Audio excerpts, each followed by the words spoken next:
ప్రత్యేక అవసరాలు గల విద్యార్థులను అత్యంత శ్రద్ధతో చూసుకోవాల్సిన బాధ్యత సమాజం మొత్తానిది అని జిల్లా కలెక్టర్ ఎం రామసుందర్ రెడ్డి పేర్కొన్నారు. మంగళవారం కలెక్టరేట్ ఆడిటోరియంలో పాఠశాల విద్యా సమగ్ర శిక్ష ఆధ్వర్యంలో జరిగిన ప్రత్యేక అవసరాలు గల విద్యార్థులకు ఉచిత సహాయక పరికరాల పంపిణీ కార్యక్రమాన్ని జిల్లా కలెక్టర్ ఎం రామసుందర్ రెడ్డి, స్థానిక శాసన సభ్యురాలు పూసపాటి అదితి గజపతిరాజు జ్యోతి ప్రజ్వలన చేసి ప్రారంభించారు. ఈ సందర్భంగా జిల్లా కలెక్టర్ ఎం రామసుందర్ రెడ్డి మాట్లాడుతూ తల్లిదండ్రులు, ఉపాధ్యాయులు, సంబంధిత శాఖల అధికారులు విద్యార్థుల అభివృద్ధి కోసం ప్రత్యేక శ్రద్ధ చూపాలని సూచించారు. విజయనగరం శాసన సభ్యురాలు పూసపాటి అదితి గజపతిరాజు మాట్లాడుతూ ప్రత్యేక అవసరాలు గల విద్యార్థుల సంక్షేమం కోసం ప్రభుత్వం అనేక కార్యక్రమాలను అమలు చేస్తుందన్నారు. భవిత కేంద్రాల ద్వారా ప్రత్యేక శిక్షణ అందిస్తున్నామని, దివ్యాంగుల శాసనసభ కమిటీ సభ్యురాలుగా దివ్యాంగుల సమస్యల పరిష్కారానికి కృషి చేస్తానని తెలిపారు. వీళ్ళందరినీ కూడా స్పెషల్ గాడ్ గిఫ్టెడ్ చిల్డ్రన్ మనందరికీ. So they are the children of the society. So వీళ్ళందరూ కూడా ఒక pure form of the god. వాళ్ళని చూస్తేనే మనకు అర్థమవుతుంది, వాళ్ళ చిరునవ్వులు, వాళ్ళ ఎక్స్ప్రెషన్స్ చూస్తేనే మనకు అర్థమవుతుంది, pure form of the God.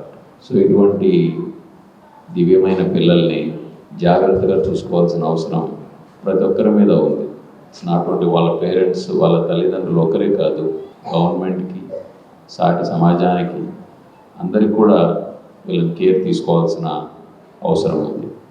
ఈరోజు మనము ఏదైతే భవిత స్కూల్స్ ఉన్నాయో 28 మండలాల్లో పెట్టి ఈ పిల్లలకు కావాల్సిన స్పెషల్ నీడ్స్, అంటే వీళ్ళను మిగతా పిల్లలతో పోల్చడం చాలా తప్పు. సో వీళ్ళకి కావాల్సిన స్పెషల్ నీడ్స్, వాళ్ళు లర్నింగ్ కెపాసిటీ బేసిస్ మీద వాళ్ళకు కావాల్సిన స్పెషల్ నీడ్స్ను మనం కేర్ తీసుకొని అవి అందించడమే కాకుండా వాళ్ళకు కావాల్సిన ఇతర సహకారాలు కూడా, అంటే ఇప్పుడు కొందరు వెళ్ళలేరు పిల్లలు, భవిత స్కూల్స్కి వెళ్ళలేరు. సో అటువంటి వారికి ఇంటి వద్దకే వెళ్ళి మనము సర్వీస్ అందించడం, ఇవన్నీ చేయాల్సిన అవసరం, ఒక బాధ్యత.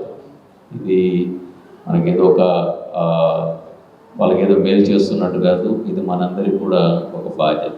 ఈ ఆటిజం సెంటర్స్ కూడా మనం చూస్తుంటే మన లోకేష్ గారు ఎడ్యుకేషన్ మినిస్టర్గా బాధ్యత తీసుకొని మొత్తం ఆంధ్రప్రదేశ్లో పిఎం శ్రీ కింద మనం 125 ఆటిజం సెంటర్స్ అనేది మనం మొదలు పెట్టడానికి మనం ప్లాన్ చేస్తూ ఉన్నాము.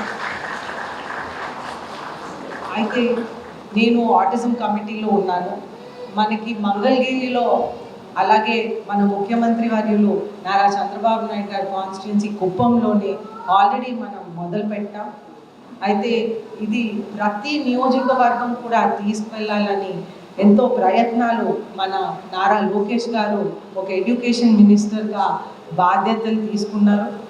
అలాగే లాస్ట్ ఆటిజం కమిటీ మీటింగ్లో కూడా మనం అందరం అనుకున్నాం, ఈ పిల్లలు ఇండివిజువల్గా వాళ్ళు ట్రావెల్ కాబట్టి వాళ్ళ బస్ ఫేర్తో పాటు కూడా వాళ్ళకి అకంపెనీ అవుతున్న మనిషికి కూడా మనం బస్ ఫేర్ అనేది మనం అట్లీస్ట్ ఒక 50% డిస్కౌంట్తో అయినా మనం ఆర్గనైజ్ చేసుకోవాలి అని మేమందరం కూడా అనుకొని అది గవర్నమెంట్కి పంపించడం జరిగింది.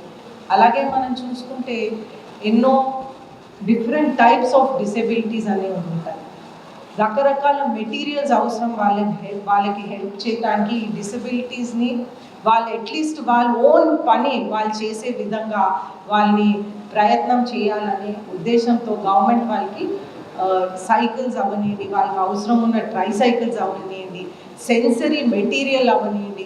కొంతమందికి సెన్సరీ మెటీరియల్ ఇస్తే వాళ్ళు ఇంకా ఎడ్యుకేషన్, వాళ్ళు సెన్సరీ మెటీరియల్ ద్వారా వారు ఎడ్యుకేట్ అవుతారు. ఇప్పుడు బ్లైండ్ వాళ్ళకి బ్రెయిల్ ఇవ్వటం కానివ్వండి, అలాగే డెఫ్ వాళ్ళకి ఇంకొకటి ఇవ్వటం కానివ్వండి, ఇవన్నీ కూడా మనం స్టడీ చేసి కొన్ని ఎయిడ్స్ అనేది గవర్నమెంట్ నుంచి మనం సహకరిస్తున్నాం. అలాగే మనం చూసుకుంటే విజయనగరంలో గవర్నమెంట్ స్కూల్ ఒకటి పూల్బాగ్లో డిసేబిలిటీస్ కోసం, అలాగే బ్లైండ్ పీపుల్ కోసం ఉంది. అలాగే ఇప్పుడు అక్కడ హాస్టల్ కూడా మనం పూర్తి చేయడానికి మనం నిధులు అనేది మనకి వచ్చినాయి అన్నమాట. ఎవరికి లేని వారిని ఉన్నవారు చేయి పట్టుకొని హెల్ప్ చేయడానికి ఇది ఒక అద్భుతమైన అవకాశంగా మన ముఖ్యమంత్రి వర్యులు ఈ ప్రోగ్రామ్ని తీర్చిదిద్దారు. అయితే సమాజం నుంచి కూడా ఎంతోమంది ఈ అవకాశాన్ని సద్వినియోగం చేసుకోవాలని కోరుకుంటూ ఈరోజు మన దివ్యాంగులకి ఒక చిన్న మన సహకారం గవర్నమెంట్ నుంచి మనం ఇవ్వగలుగుతున్నాం అనేది మనకు అందరికీ కూడా సంతోషం అనిపిస్తూ